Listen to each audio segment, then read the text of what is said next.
Hi, and a big welcome to the show. We get a lot of questions about our backpacks, what we carry around the world with us. Michelle and I have been traveling now for 5 years, and we've become pretty good at what we should and should not carry. Now, for this leg of our journey, this Indian leg of the journey, we decided to change our backpacks from the previous Ospreys we had, which were 13 litre, to these new Osprey. This is a Quasar, Michelle's is a Questa. They're both basically the same bag. One is a slightly different strap formation for ladies and men, and that's a good thing with Osprey. They always do men's and ladies' bags. We've increased the volume of our bag to 28 litres, so from 13 litres to 28. Why have we done it? Because the previous bags were perfectly good. They took everything we wanted. Well, the reasoning behind it was that although they carried all our laptops and cameras and valuables on our back with us, they were just a little bit tight. Everything was quite tight in there. If we picked up anything, a jar of coffee or some snacks and traveled between one hotel and the next, we found we had to start carrying little carrier bags around with us, and it became a pain in the backside, to be quite honest. So we decided to upgrade the extra 15 litres. Now, despite it's a bigger bag by capacity, if you look at this bag, it doesn't look much different in profile than the last bag that we had, even though it's 15 litres bigger. Now, another thing with these bags is our previous bags didn't have a waist strap like this, clipping across the centre, and a chest strap. Now, this makes a huge amount of difference if you're traveling any length of time, you've got weight on your back, just to be able to sort of cinch this across your chest and take the weight that's sort of pulling down on your shoulders and distribute it across your chest and put some of that weight onto your waist. It makes a lot of difference, a huge amount of difference. Our last bags didn't have it. I'm so pleased that the Questa and the Quasar have that. Oh, and there is a little whistle on here, a little emergency whistle if you get in any trouble. Haven't had to use that yet, but you never do know. So let's take a look at this bag. The difference between the previous bag, which was basically a day pack, is that this one has a squarer side, a little more height in it, but more depth, certainly more depth, and it's made a huge amount of difference. I mean, really, it's been great. We're not actually carrying any more gear than we were on our previous segment of our journey around the world. But now we've got space in the bag to spare. So if we pick anything up, I can fit it in here.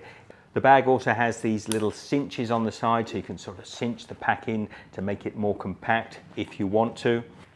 But one of the things I really love about the Quasar is the zips, of course. With Osprey, they're really good quality. I should just say the reason we go for Osprey is they give a lifetime guarantee with their bags, and that's not a lifetime of the bag, it's your lifetime. So if anything goes wrong with these bags through a manufacturing fault, or actually I think even if anything goes wrong with the bags, they will fix it for free. It's got a great big opening as well. So if you look at this, when you're down, if you've got stuff packed into the bag at the top, you can actually unzip the bag and get to the stuff at the bottom. It's a little bit like a suitcase in that respect.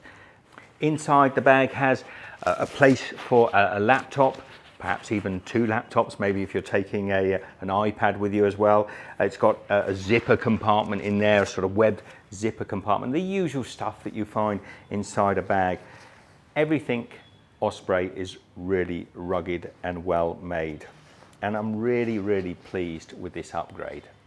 Both the Quasar and the Questa, they're basically the same bag. They've got this big carrying strap on the top. It's nice and solid if you're full there and you're just sort of carrying the bag out of a taxi into your hotel. You can carry it like that.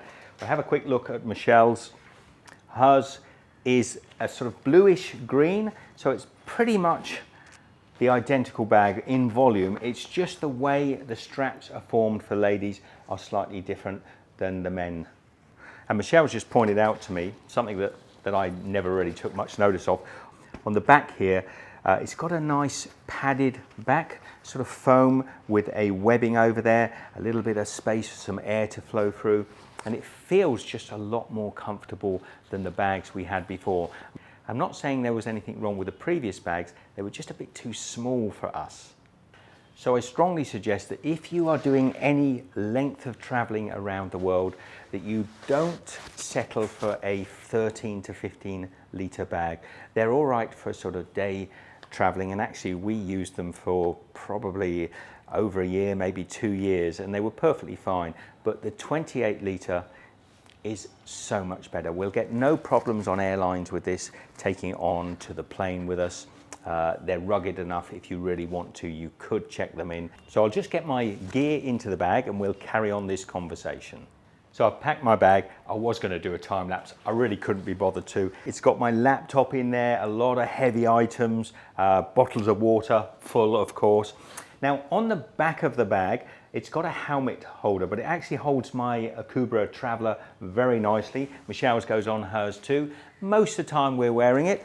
Anyway, let's get this bag onto my back, and you can see it's got a fair bit of weight. I mean, probably closer to 10 kilos, but don't tell the airlines that. Only meant to have 7 kilos on the airline. Once you've got your bag onto your back, you really do want to do this silly looking chest strap. It makes a great deal of difference to the weight distribution. And you also really should get something around your waist as well, cinched.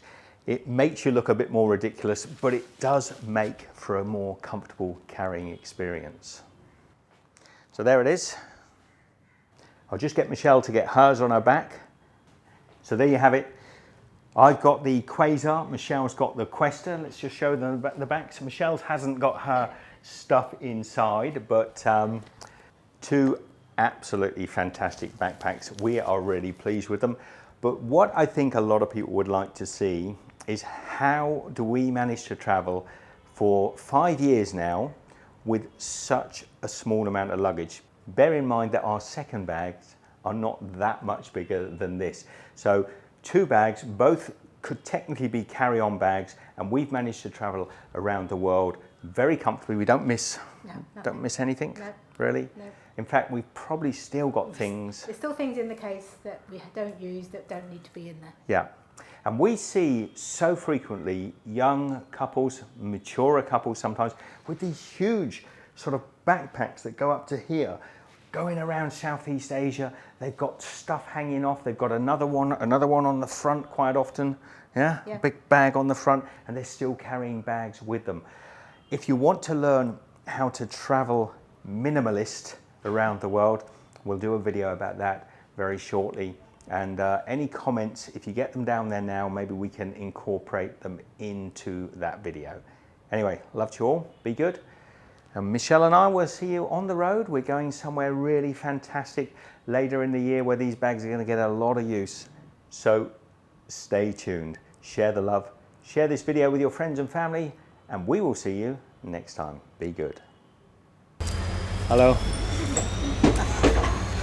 I could do with a cup of chai. Could do with a cup of chai. We are off.